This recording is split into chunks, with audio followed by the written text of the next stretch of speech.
ಧನುಸ್ಸು ರಾಶಿ, ನಿಮ್ಮ ಸೋಮಾರಿತನದಿಂದ ಒಂದಷ್ಟು ಕೆಲಸಗಳು ಮುಂದಕ್ಕೆ ಹೋಗುತ್ತೆ. ಆ ಸೋಮಾರಿತನ ನಿಮಗೇ ಶತ್ರುವಾಗಿ ಕೆಲಸವನ್ನು ಮಾಡ್ತಕ್ಕಂಥದ್ದಾಗತ್ತೆ. ಕುಟುಂಬದ ಆಸ್ತಿಗೆ ಸಂಬಂಧಪಟ್ಟ ಹಾಗೆ ಒಂದಷ್ಟು ಮಾತುಕತೆ ನಡೆಯುತ್ತೆ. ಆದರೆ ಶುಭ ಫಲ ಏನೂ ಇಲ್ಲ, ಕೇವಲ ಮಾತಾಡಿದ್ದಷ್ಟೇ ಲಾಭ. ಯಾವ ವಿಚಾರವೂ ಕೂಡ ಕಾರ್ಯರೂಪಕ್ಕೆ ಬರದೇ ಇರತಕ್ಕಂಥದ್ದು. ಆರೋಗ್ಯದಲ್ಲಿ ದೊಡ್ಡದಾದಂತಹ ಸಮಸ್ಯೆಯನ್ನು ಅನುಭವಿಸಬೇಕಾಗತ್ತೆ. ಹೇಳ್ಕೊಳ್ಳೋಕ್ಕಾಗೋದಿಲ್ಲ, ಅನುಭವಿಸೋದು ಕಷ್ಟ ಆಗುತ್ತೆ. ಇಂತಹ ಒಂದು ಪರಿಸ್ಥಿತಿಯಲ್ಲಿ ನೀವು ಒದ್ದಾಡ್ತೀರಿ ಅಂತ ಹೇಳಬೇಕಾದಂಥದ್ದು. ಧನ್ವಂತರಿ ಮಹಾವಿಷ್ಣುವನ್ನು ಪ್ರಾರ್ಥನೆ ಮಾಡಬೇಕು.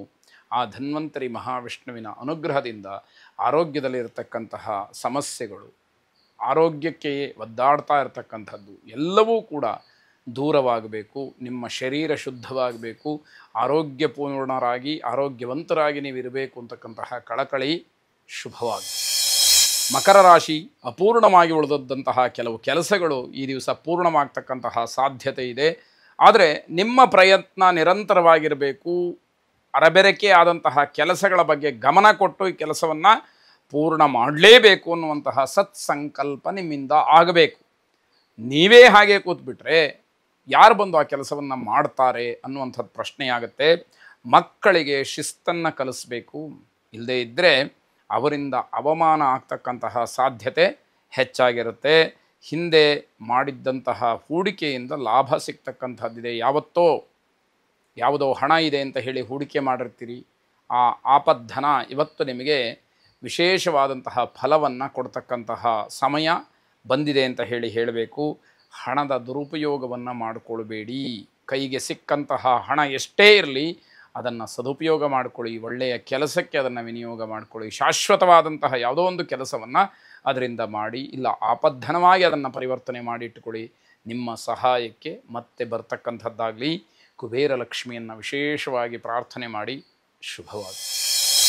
ಕುಂಭರಾಶಿ, ಯಾವುದೇ ಕೆಲಸ ಮಾಡೋಕ್ಕೆ ಹೋದರೂ ಕೂಡ ತುಂಬ ಆತುರಾತುರವಾಗಿ ದಿವಸ ಮಾಡ್ತೀರಿ. ಅದರಿಂದ ನಿಮ್ಮ ಕೆಲಸದಲ್ಲಿ ಹಿನ್ನಡೆಯಾಗತ್ತೆ. ಆತುರವಾಗಿ ಮಾಡಿದಂತಹ ಕೆಲಸದಿಂದ ಆ ಕೆಲಸದ ಗುಣಮಟ್ಟ ಸರಿಯಾಗೋದಿಲ್ಲ.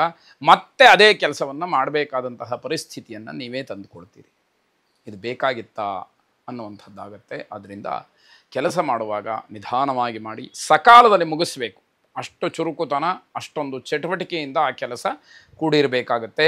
ನಿಮ್ಮ ಮುಖ್ಯ ಕೆಲಸಗಳ ಬಗ್ಗೆ ಗಮನ ಇರಬೇಕು. ಯಾವ ಕೆಲಸವನ್ನು ನಾನು ಆದ್ಯತೆಯ ಮೇರೆಗೆ ಮಾಡಿ ಮುಗಿಸಬೇಕು, ಯಾವ ಕೆಲಸಕ್ಕೆ ಆದ್ಯತೆಯನ್ನು ನೀಡಬೇಕು, ಯಾವ ಕೆಲಸ ಮೊದಲಾಗಬೇಕು, ಯಾವ ಕೆಲಸ ನಿಧಾನವಾದರೆ ಪರವಾಗಿಲ್ಲ ಅನ್ನೋಂತಹ ವಿವೇಚನೆ ನಿಮಗೆ ಇರಬೇಕಾಗತ್ತೆ. ಅನಾವಶ್ಯಕವಾದಂತಹ ಕೆಲಸಗಳನ್ನು ದೂರ ಇಟ್ಟುಬಿಡಿ. ಅದು ನಿಮಗೆ ಒಳ್ಳೆಯದು. ಏನೋ ಬೇಡದೇ ಇರುವಂತಹ ಕೆಲಸ ಮಾಡ್ತಾ ಕೂತ್ಕೊಳ್ಳೋದು ಸಮಯ ವ್ಯರ್ಥ ಆಗುತ್ತೆ. ಆಮೇಲೆ ಬೇರೆ ಕೆಲಸದ ಬಗ್ಗೆ ಹೆಚ್ಚು ಒತ್ತಡವನ್ನು ತಂದುಕೊಳ್ಳೋದು, ಆತುರಾತುರವಾಗಿ ಕೆಲಸ ಮಾಡೋದು, ಅದರ ಗುಣಮಟ್ಟ ಹಾಳು ಮಾಡುವಂಥದ್ದು, ಇವೆಲ್ಲ ನೀವೇ ಮಾಡಿಕೊಳ್ಳುವಂತಹ ತಪ್ಪಾಗಬಹುದು. ನಿಮ್ಮ ಯೋಜನೆ, ನಿಮ್ಮ ಕೆಲಸ, ನಿಮ್ಮ ಗುರಿ ಇದೆಲ್ಲದರ ಮೇಲೆ ನಿಮ್ಮ ಗಮನ ಇರಬೇಕು. ಆಗ ಮಾತ್ರ ಯಶಸ್ಸಿನ ಒಂದು ಗುಟ್ಟು ನಿಮ್ಮದಾಗತ್ತೆ. ನಿಮಗೆ ಶುಭ ಅಂತಕ್ಕಂಥದ್ದಾಗಲಿ. ಶ್ರೀರಾಮನನ್ನು ಪ್ರಾರ್ಥನೆ ಮಾಡಿ ಶುಭವಾಗಿ. ಕೊನೆಯದಾಗಿ ಮೀನರಾಶಿ, ನೌಕರರಿಗೆ ವರ್ಗಾವಣೆಯ ವಿಚಾರ ಮನಸ್ಸಿಗೆ ಬರ್ತಕ್ಕಂತಹ ಸಾಧ್ಯತೆ. ನಾವು ವರ್ಗಾವಣೆಯನ್ನು ಮಾಡಿಸ್ಕೊಳ್ಬೇಕು, ಇಲ್ಲ ನಮಗೆ ವರ್ಗಾವಣೆ ಆಗತ್ತೆ, ನಾವಿಲ್ಲಿ ಇರೋದಿಲ್ಲ, ಇಲ್ಲಿ ಇರೋದಕ್ಕಿಷ್ಟ ಇಲ್ಲ, ಈ ರೀತಿಯ ಆಲೋಚನೆಗಳು ನಿಮ್ಮ ಉದ್ಯೋಗ ಕ್ಷೇತ್ರದಲ್ಲಿ ನಿಮಗೆ ಅನುಭವಕ್ಕೆ ಬರುವಂಥದ್ದಾಗುತ್ತೆ. ತಂದೆ ತಾಯಿ ಮಕ್ಕಳು ಕೆಲಸದ ನಿಮಿತ್ತ ಬೇರೆ ಬೇರೆ ಆಗ್ತಕ್ಕಂತಹ ಸಂದರ್ಭಗಳು ಕಾಣ್ತಾ ಇದೆ. ಕೆಲಸಕ್ಕೋಸ್ಕರವಾಗಿ ಇಲ್ಲೇನು ಯಾವುದೋ ವೈರುಧ್ಯ, ಗಲಾಟೆ, ಮನಸ್ತಾಪಗಳು ಏನಿಲ್ಲ. ಕೆಲಸದ ದೃಷ್ಟಿಯಿಂದ ತಂದೆ ಬೇರೆ, ತಾಯಿ ಬೇರೆ, ಮಕ್ಕಳು ಬೇರೆ, ಎಲ್ಲ ಒಬ್ಬೊಬ್ಬರು ಒಂದೊಂದು ಕಡೆ ಇರತಕ್ಕಂಥದ್ದಾಗಬಹುದು. ಸರಿಯಾದಂತಹ ತೀರ್ಮಾನವನ್ನು ತೆಗೆದುಕೊಂಡ್ರೆ ಕುಟುಂಬಕ್ಕೆ ಒಳ್ಳೆಯದಾಗುತ್ತೆ. ನಿಮಗೆ ಹಣ ಬೇಕಾ, ಬಾಂಧವ್ಯ ಬೇಕಾ, ಆ ರೀತಿಯ ನಿರ್ಧಾರಗಳು ನಿಮ್ಮದಾಗಿರತಕ್ಕಂಥದ್ದು. ನೀವು ತೆಗೆದುಕೊಳ್ತಕ್ಕಂತಹ ನಿರ್ಧಾರ ನಿಮ್ಮ ಕುಟುಂಬದಲ್ಲೇ ಇರಲಿ. ಹೊರಗಡೆ ಯಾರಿಗೂ ಅದನ್ನೇನು ಹೇಳಿ ಕೇಳಿ ಅವರ ಅನುಮತಿಯನ್ನು ಪಡ್ಕೊಳ್ಬೇಕಾದಂತಹ ಪ್ರಮೇಯ ಏನಿಲ್ಲ. ಅವರು ಯಾರೂ ಕೂಡ ನಿಮ್ಮನ್ನು ಹೊಗಳಬೇಕಾದಂಥದ್ದಿಲ್ಲ. ವಾಹನ ಚಾಲನೆಯನ್ನು ಮಾಡುವಾಗ ತುಂಬ ಎಚ್ಚರಿಕೆಯನ್ನು ವಹಿಸಿ, ಅದರಿಂದ ಸಮಸ್ಯೆಗಳು ಆಗ್ತಕ್ಕಂತಹ ಸೂಚನೆಗಳಿದೆ. ಆ ರೀತಿ ಯಾವುದೇ ಅವಘಡಗಳು ಸಂಭವಿಸದೇ ಇರಲಿ. ಎಲ್ಲರೂ ಕೂಡ ಆನಂದದಿಂದ ಸುಖವಾಗಿ ಮನೆಯಲ್ಲಿ ಇರ್ತಕ್ಕಂತಹ ಒಂದು ಯೋಗ ನಿಮಗೆ ಬರಲಿ. ದುರ್ಗಾ ಪರಮೇಶ್ವರಿಯನ್ನು ಪ್ರಾರ್ಥನೆ ಮಾಡಿ ಆ ದುರ್ಗೆಯ ಅನುಗ್ರಹದಿಂದ ದುರಿತಗಳೆಲ್ಲವೂ ಕೂಡ ದೂರವಾಗಲಿ. ಶುಭವಾಗಿ.